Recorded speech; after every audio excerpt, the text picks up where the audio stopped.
Ya teman-teman, kembali lagi sama saya dan di sini saya akan merakit PC lagi dan juga PC sudah ada di sini. Dan ini adalah penampakan PC-nya seperti contoh yang ada di sini yang bertemakan hitam putih lah. Meskipun CPU coolernya masih memakai stok cooler Intel yang ada di sini. Karena budgetnya kurang sedikit, jadinya CPU cooler untuk upgrade ke depannya lah. Kata usernya seperti itu. Maka dari itu saya memakai stok cooler Intel yang ada di sini. Pasti kelihatan lah. Ini adalah stok cooler Intel Gen 12 karena saya memakai Gen 12 Core i3 Gen 12 12100F. Dan juga VGA yang adalah GTX 1650 yang ada di sini. Dan di sini saya merakit PC dengan harga 9,1 juta. Yang dimana saya merakit PC untuk gaming. Gaming sudah sangat cukup sekali sih untuk papat yang seperti yang ada di sini. Dan sebelum saya juga untuk papat yang ada di sini dan juga mereviewnya, jangan lupa klik subscribe dan teman pojok kanan bawah tuh ya, tinggal diklik seperti itu. Dan kita lanjutkan saja yang pertama. Dan di sini saya menggunakan Core i3 Gen 12 12100F. Ini paling rekomend sih, yang dimana untuk gaming sangat kencang sekali daripada Gen 10. Meskipun harganya terpaut 350.000 lah, kurang lebih seperti itu harganya. 4 core 8 thread terkencang untuk saat ini, Core i3 dengan harga 1.450.000. Kalau yang dulu sempat 1,6, 1,7, tapi sekarang udah turun 1,4. Tetapi kalau minggu kemarin dia itu turun 1,3an, tapi sekarang naik lagi 1,4. Anehnya seperti itu, kadang naik kadang turun. Dan selanjutnya saya menggunakan mobonya ini, mobo MSI Pro H610MB DDR4. Dan saya selalu memakai mobonya MSI, terbilang agak mahal sedikit, tetapi masih mahalan yang Asus kalau nggak salah, maupun Gigabyte, dan juga lebih murahan ASRock. Tapi saya pilih yang tengah-tengahnya aja, MSI yang ada di sini, karena ada debug LED-nya, supaya tahulah ada kendala apa di komputer kalian kalau ada kerusakan. Jadinya ini rekomend dengan harga 1.550.000. Selanjutnya saya menggunakan RAM 2x8GB yang ada di sini. Ini boxnya, ini yang RGB ya, Tim T-Force RGB yang ada di sini juga. RAM-nya sudah saya setting berwarna putih, jadinya menyerupai temanya hitam putih. Saya tuh membeli dengan harga 1.150.000 untuk yang ini, 3.200 mAh untuk kecepatannya. Dan juga sudah saya aktifkan SMP-nya di 3.200, dia itu bisa kalau di mobonya H610M atau Gen 12 lah, dia itu bisa. Seperti ini untuk boxnya. Selanjutnya saya menggunakan ini VGA-nya GTX 1650 Palit Gaming Pro Dual Fan yang ada di sini. Tidak ada LED-nya dan juga tidak ada backpack-nya, tapi nggak masalah. Dengan harga 3,2 juta untuk GTX 1650. Harganya sudah pada turun sih. Kalau sebulan yang lalu dia itu bisa menembus 3,5 3,6 ya, tapi sudah turun 3,2 untuk GTX 1650. Karena saya pakai PC ini di tanggal 18 Juli, tapi uploadnya mungkin seminggu 2 minggu kemudian ya. Jadinya agak rancu dari segi harganya. Dan selanjutnya saya menggunakan SSD NVMe Vigen yang ada di sini.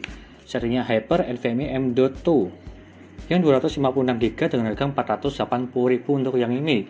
Dari segi kecepatannya yaitu uploadnya 3500 per 2500. Dan apakah real atau tidak dari segi kecepatannya? Anda bisa lihat aja PC ini untuk tesnya. Dari Vigen Hyper NVMe 256GB. Dan juga tambahan saya tuh memakai harddisk juga 500GB yang ada di sini. Dia itu second ya, harddisk second Seagate dengan harga 180.000. Seperti biasa kalau yang 500GB di 180.000 untuk harganya. Selanjutnya saya menggunakan ini power supply-nya Aerocool United Power 500W 80+ watt dengan harga 440.000. Dari dulu sampai sekarang saya memakai ini terus karena emang harganya murah, 440.000. Dan juga di sini kabelnya flat hitam semua, udah 80+ watt. Dan juga garansinya DTG, garansi 3 tahun, jadinya aman sih untuk yang ini Aerocool United Power. Selanjutnya saya menggunakan ini untuk casingnya GMAX Aero Mini dengan harga 410.000. Jadinya saya tuh membeli yang tanpa fan RGB, dan lalu saya tambahkan dengan fan-nya yang ada di sini. Fan RX7 jumlahnya 6 fan, di depan 3, di atas 2, di belakang 1, berwarna putih-putih semua supaya elegan lah dari segi tampilannya. Dia itu hitam putih, bukannya RGB ya. Kalau yang RGB lama-kelamaan bosen sih. Jadinya lebih bagus yang seperti contoh yang ada di sini. Simple dan juga elegan lah, berwarna hitam putih. Dan totalnya 9,1 juta. Rekomend untuk kita untuk bermain game zaman sekarang. Dengan lihat aja habis ini untuk review dari segi gamingnya. Dan juga suhunya ini apakah panas atau tidak, memakai stok cooler Intel di Core i3 Gen 12. Kita lanjut ke reviewnya. Yuk.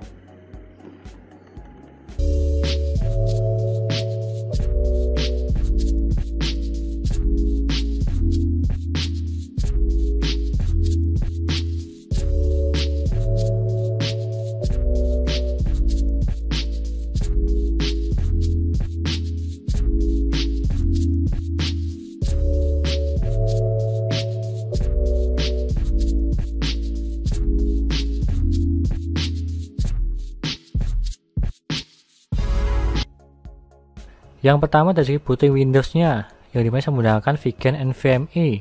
Dan kita tunggu aja seberapa cepat dia untuk booting Windows-nya.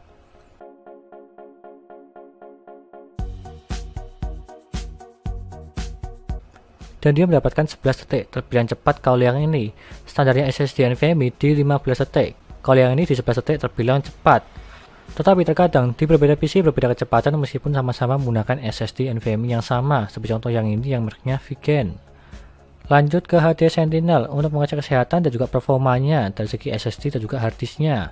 Yang pertama SSD-nya dulu, dia tuh 100% semua. Dari segi kesehatan dan juga performanya dan juga notnya dia tuh perfect. Suhunya 42 derajat, terbilang standar dingin kalau yang ini. Menggunakan SSD NVMe. Lanjut dari segi harddisknya dia itu juga sama 100% semua. Dari segi performa dan juga kesehatannya dan juga notnya dia itu perfect. Dan juga suhunya 31 derajat, terbilang dingin juga untuk yang ini. Menggunakan harddisk second. Lanjut ke Crystal Disk Mark untuk mengecek kecepatan dari segi SSD NVMe Vigen-nya. Untuk membacanya mendapatkan 3545. Dan juga menulisnya 1350. Dan jika kita bandingkan dari segi yang tertulis dalam websitenya, dia itu up-to-nya 3500 per 2500.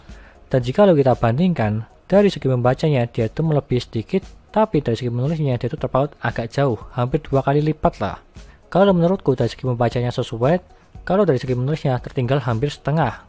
Kurang lebih seperti itulah dari segi hasilnya. Tapi juga jarang-jarang ada di harga 400 ribuan bisa mendapatkan kecepatan di atas 3500. Contoh ini SSD NVMe Vigen. Lanjut ke HW monitor, yang dimana saya menggunakan stok cooler Intel Gen 12. Untuk minimalnya mendapatkan 39 derajat dan juga maksimalnya di 80 derajat. Untuk minimalnya saya dimajah di desktop tidak ngapa-ngapain, dia mentok di 39 derajat. Terbilang standar aman kalau yang ini di bawah 40 derajat. Dan juga maksimalnya masih standar juga di 80 derajat, yang dimana ini saya tes di Cinebench R15 5 kali berturut-turut dan dia mentok di 80 derajat, terbilang masih aman. Kalau yang lebih bagus menggunakan CPU cooler tambahan supaya suhunya di sekitar 60-an lah, lebih baik seperti itu. Lanjut ke Cinebench R15 untuk OpenGL nya mendapatkan 206 fps, yang dimana saya menggunakan GTX 1650 yang serinya DDR6 bukan yang DDR5, dan juga CPU-nya 1225 CB. Lanjut ke gamingnya, yang pertama GTA 5 settingan 1080p dan juga settingan very high, dan dia mendapatkan 114 fps untuk rata-ratanya, yang dimana di settingan rata kanan dia itu masih di atas 100 fps, sangat lancar sekali untuk bermain game ini. Dan kalau GTA 5 roleplay dia itu juga sama lancar lah di settingan very high.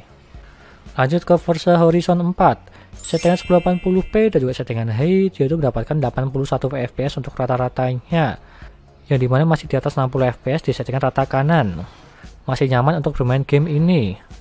Lanjut ke Apex Legends settingan 1080p dan juga settingan high, dia mendapatkan rata-ratanya di 78 fps.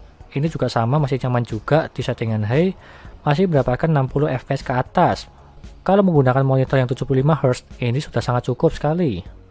Intinya seperti itu. Lanjut ke Dota 2 settingan 1080p dan juga settingan high, dia mendapatkan 117 fps, yang dimana untuk gamenya Dota 2 tidak terlalu berat banget, jadinya ini masih di atas 100 fps di settingan rata kanan. Lanjut ke Genshin Impact settingan 1080p dan juga settingan high, dia itu mendapatkan 60 fps untuk rata-ratanya, karena dia itu mentok di 60 fps, tidak bisa lebih dari segi settingan fps nya. Jadi intinya masih nyaman untuk bermain game Genshin Impact. Lanjut ke PUBG Steam settingan 1080p dan juga settingan high, dia mendapatkan 123 fps. Bisa dibilang ini juga nyaman, masih mendapatkan 100 fps di settingan high untuk game PUBG Steam. Lanjut yang terakhir Resident Evil 6 di settingan 1080p dan juga settingan high, dia mendapatkan 106 fps. Di settingan rata kanan masih di atas 100 fps untuk game yang ini. Dan game ini lebih cenderung ke VGA nya. Kalau VGA bagus bisa mendapatkan di atas 100 fps. Seperti contoh minimalnya di GTX 1650 yang serinya GDDR6. Intinya seperti itu. Lanjut ke dayanya. Untuk minimalnya dia itu mendapatkan 59 watt. Tidak ngapa-ngapain di desktop, cuma diem aja. 59 watt terbilang standar irit. Di bawah 60 watt lah untuk yang ini. Dan juga maksimalnya di 185 watt. Yang dimana ini saya tes di game Resident Evil 6 settingan 1080p dan juga settingan high. Dia tuh mentok di 185 watt terbilang masih cukup irit lah, di bawah 200 watt untuk full loadnya bermain game. Dan intinya seperti itu, dan kesimpulannya, dengan harga 9 jutaan, 9,1 juta mendapatkan Core i3 Gen 12 serta GTX 1650 yang GDDR6, terbilang rekomen sih. Meskipun ini videonya saya upload di bulan Agustus, sedangkan ini sudah saya rakit di pertengahan Juli lah, yang dimana harga VGA dia itu masih cukup agak tinggi sedikit. Seperti contoh GTX 1650 yang ini di harga 3,2 juta, sedangkan yang sekarang bisa mendapatkan GTX 1650 Super. Jadi bisa diingat ini tuh dirakit di pertengahan bulan Juli, bukan di Agustus. Seperti itu aja intinya, dan juga tambahan lebih bagus menggunakan CPU clear tambahan supaya lebih berwarna lah, apalagi berwarna putih sangat cocok sekali untuk PC-nya ini, bertemakan hitam dan juga putih. Kurang lebihnya seperti itu, dan listnya ada di sini semua, dan juga linknya ada di deskripsi. Tinggal Anda beli aja jika kalian berminat untuk part-partnya yang ada di sini. Sekian dari saya, terima kasih sudah menonton, dan juga jangan lupa like dan subscribe, dan nanti video lainnya mengenai rakit PC Intel maupun AMD gaming maupun editing. Dan juga jangan lupa share ke teman-teman kalian yang ingin rakit PC, dan terima kasih sudah nonton.